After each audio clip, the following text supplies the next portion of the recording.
Saya akan menceritakan beberapa teori, macam perspektif lah, sudut pandang, cara pandang ya. Bagaimana cara kita memandang soal cacat, bagaimana cara kita memandang soal disabilitas, bagaimana orang desa melihat tentang cacat.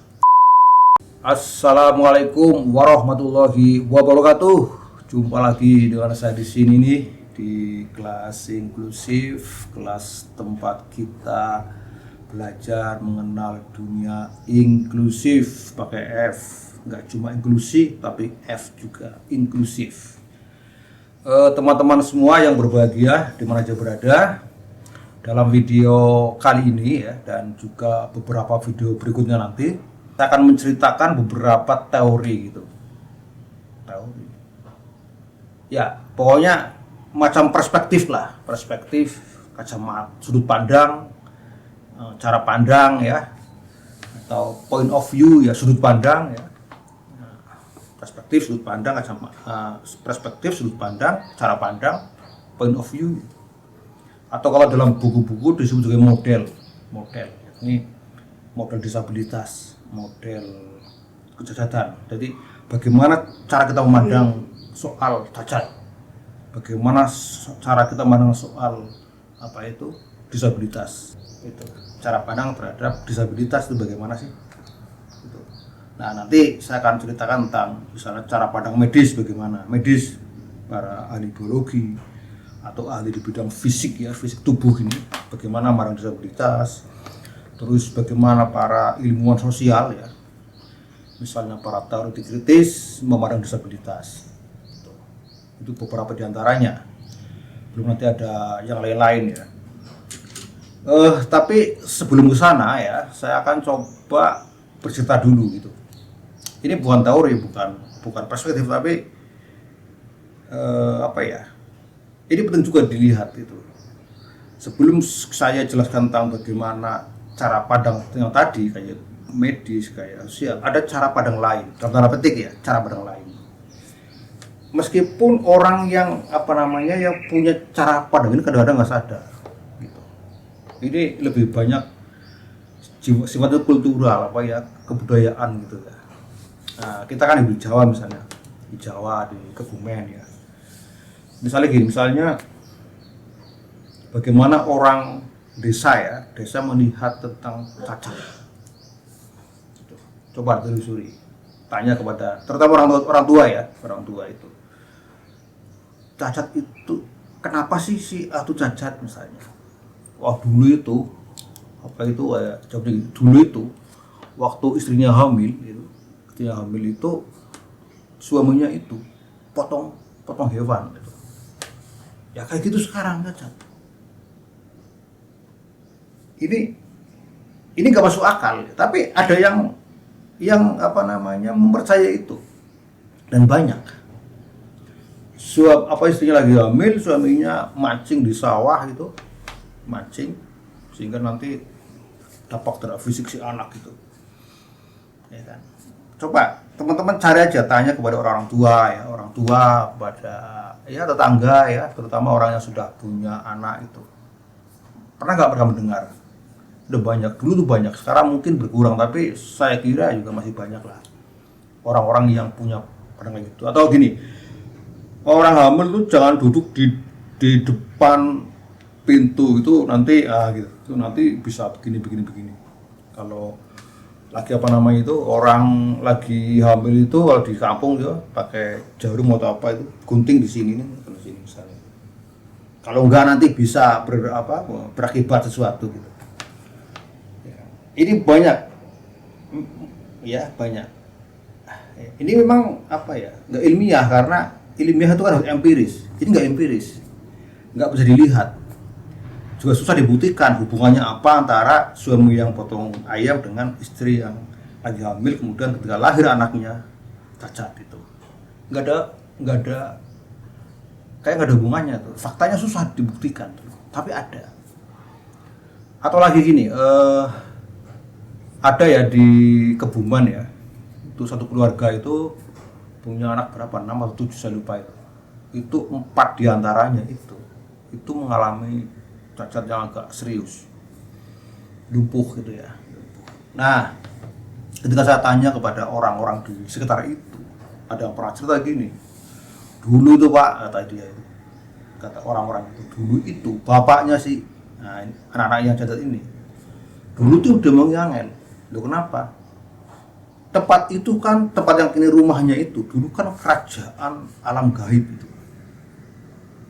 Nah, tapi itu dibikin rumah itu, marahlah penghuni di situ itu.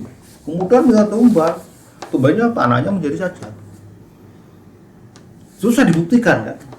Fakta empirisnya susah gitu. Tapi orang-orang ada yang meyakini gitu.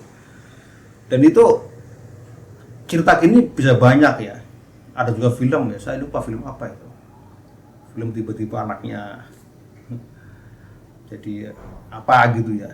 Memang susah dibuktikan itu. Ada film yang tiba-tiba anaknya itu lahir sisik-sisik gitu, karena dulu orang tuanya itu apa namanya, penggemar ilmu kanuragan ya, ilmu yang apa gitu ya gitu, ilmu yang kesaktian yang ya kan, tiba-tiba anaknya ketika lahir itu menjadi sisik-sisik gitu.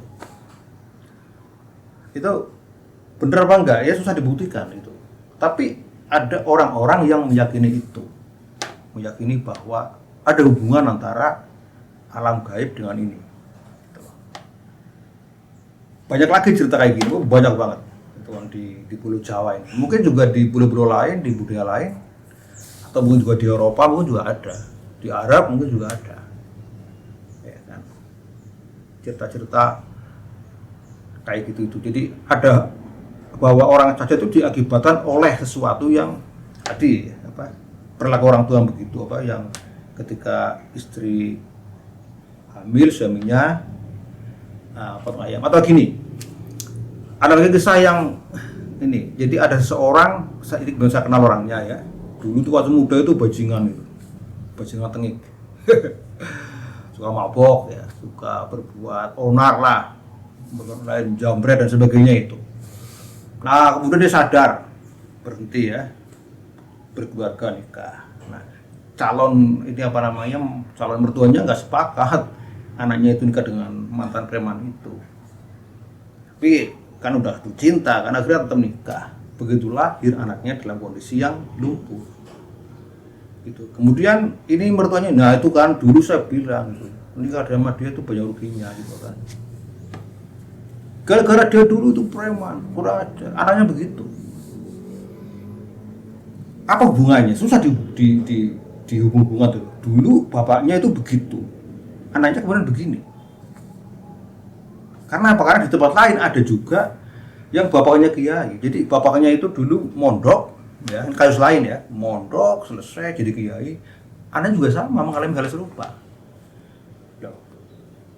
Ternyata yang masa lalunya buruk banget, anaknya begitu, yang masa lalunya baik banget juga begitu. Jadi susah dicari fakta empirisnya, keterhubungan antara perilaku begitu dengan anak itu. Karena apalagi dalam anak kan nggak menanggung dosa orang tua kan gitu. Nah ini cara pandang ya, cara pandang atau sudut pandang sebagian masyarakat kita lah. Saya kira sekarang udah mulai berkurang, tapi ya masih banyak. Dampaknya apa? Dampaknya gini.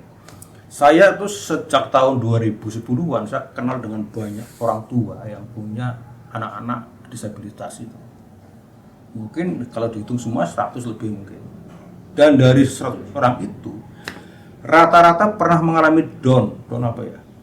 Pernah mengalami jatuh gitu. Kita punya anak begitu, menghadapi anak begitu, enggak nerima gitu. Dosaku apa? Gitu. Dosa saya apa? Kok anak saya begitu?